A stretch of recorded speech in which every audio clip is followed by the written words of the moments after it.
మరి రాజ్ ప్రకాష్ గురించి నేను చెప్పక్కర్లేదు. చాలా మంచివాడు అనబడే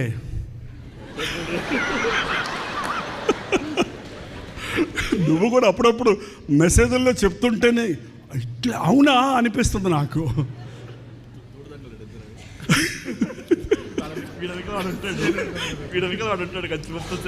బట్ ఏదేమైతేనే ముగ్గురు దేవుని ప్రేమతో పట్టబడ్డారు, దేవుని సేవలో సాగుతున్నాడు. కాబట్టి ఆయన చాలా సంతోషం. ముగ్గురు ఒకసారి రండి. ఫోటో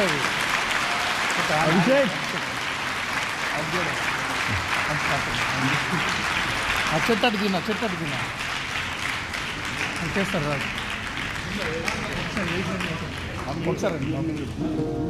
ఒకసారి ఫోటో తీసినండి.